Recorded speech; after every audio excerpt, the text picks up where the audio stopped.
Good morning, everybody, and welcome back to the installment of Scott's Selections here for Friday, February 21st. Before we get into today's play of the day, a quick recap of what happened yesterday.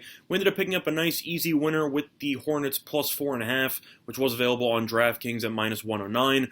Pretty sweat-free, up double digits pretty much the entire game. Bulls went on a little bit of a run in the third quarter to cut to single digits, but at no point were the Hornets trailing at all in the second half, so it was a pretty easy win. Ended up winning the game outright like I thought they would. I personally had a little bit of a sprinkle on the Hornets money line as well. Hopefully some of you did. But overall was a nice, easy winner with the return of NBA on Thursday. I'm going to be fading the Bulls moving forward, probably a decent amount. That team is terrible.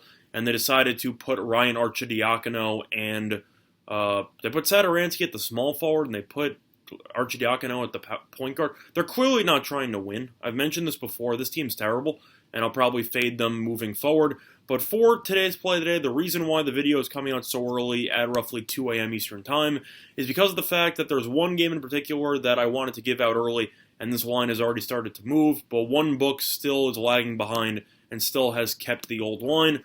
And I do think that half point is definitely worth it. So for that reason, we're making the video right now. And it will be in a matchup between the New Orleans Pelicans and the Portland Trail Blazers. And we like the road team here with the Pelicans, which is currently available at minus 4. And that line is available on DraftKings at minus 112. Now, the main reasons why I like this, first of all, it's already started to move to 4.5, virtually market wide, as money has already started to pour in on the Pelicans right before the overnight. So, still available at 4. Might as well take it now, because this line definitely should creep around minus 5 or minus 5.5 or even 6 once opening tip happens, roughly 10:40 p.m. Eastern Time. The second reason why I like the play, main reason why the line is moving, is because of the fact that Portland, even though they have a better record than New Orleans, is going to be without Damian Lillard for this game, as he is still dealing with a groin injury, and he will not be playing for the next couple of games. Now, anybody who's been following the NBA knows just how important Damian Lillard is. Besides that one streak of where he kept putting up 40-something points, he's averaging 29.5 points per game, and he's also averaging 7.9 assists per game. He's clearly the best player on the team. If he'd be the best player on the court if he was playing in this game, but he is not. So for that reason, I think Portland will be all out of sorts offensively. I know that they're coming in off a long layoff for the All-Star game, but even with the layoff, they might come out flat, and now they're going to be without their starting point guard. You should see Simons play a decent amount, but he's still very young, and I don't know if he's fully capable of leading Portland to a victory here. So for me, I just think that this line should continue to climb based on the absence of Lillard. This line should probably end up moving a couple of points, so I like to take it now. Plus, these two teams are kind of headed in opposite directions right now. New Orleans has definitely looked a lot sharper ever since Zion Williamson showed up from injury. I know they ended up losing on the last play that we had before the All-Star break to the Thunder, but they've still won 3 of their last 4 games, definitely been playing well. They beat the Bulls and the Pacers on the road in their last 2 road games. Meanwhile, Portland has lost 3 of their last 4. They lost to Utah, they lost to the Pelicans, and they lost to Memphis. The teams actually played each other on the 11th, and the Pelicans ended up winning by 21 points, which helps me transition to the third reason why I like the Pelicans, and that is because of the fact that these teams have faced each other 3 times this season, and the Pelicans are 3-0 in those games, and each of the games have been decided by at least 8 points, and now the Pelicans are laying 4, and Portland's missing its best player.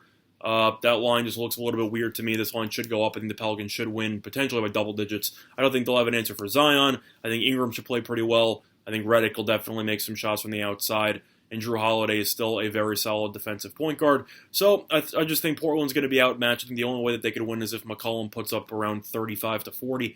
And Drew Holiday should be matched up on him, and I think he'll do a pretty good job. So the play of the day, once again, will be on the New Orleans Pelicans minus 4. And that line is available on DraftKings at minus 112, and that will be the play of the day. Now, looking at some of the other lines on the card, I'm going to lean to the Lakers minus the 11 against Memphis. It's a little bit of a high spread, but I think it is warranted because of the fact that Memphis did just play yesterday, and they ended up losing in a very intense game against Sacramento. So they ended up playing a massively high-scoring game, and they ended up losing, so they're not going to have any rest whatsoever. They lost 129 to 125. All the starters played a decent amount of minutes. Morant played 30. Jaren Jackson played 33. Brooks played 30. They all played a decent amount, and now they have to travel to face the Lakers. I think that's going to be an issue for Memphis.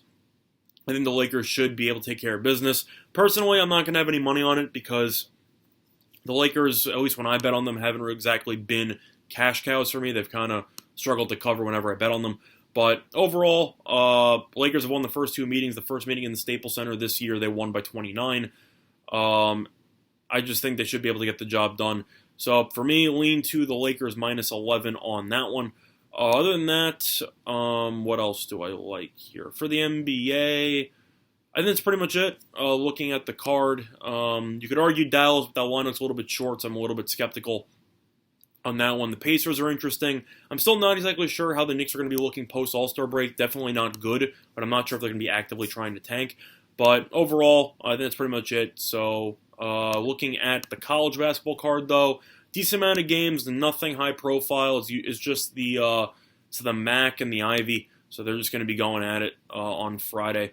But for the actual matchups, I'm actually going to lean to the... What do I like here? Sorry, just looking at the matchups really quickly. I'm going to lean to Monmouth minus 3.5 against Marist. Monmouth has just been a much better team so far this season. Marist has been abysmal. This team can't score. They can't really rebound too well. I think Monmouth should win that game pretty easily. Lean to Monmouth on that one. Other than that, yeah, the college basketball card kind of sucks, so I'm not really going to talk about anything else on that. But the play of the day, once again, will be on the New Orleans Pelicans minus 4, and that line is available on DraftKings at minus 112. That's going to be the installment of Scott Selections here for Friday, February 21st.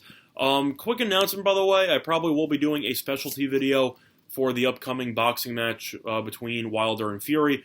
Just give my thoughts, potentially mention some props, and we'll see how that goes. But it should be a good fight, and I feel like a lot of people are definitely interested in betting on it. So for that reason, I feel like I'll make a video on that sometime this weekend. But that's going to be the installment of Scott Selections here for Friday, February 21st. And good luck to all of you and your respective bets today. Bye, everyone.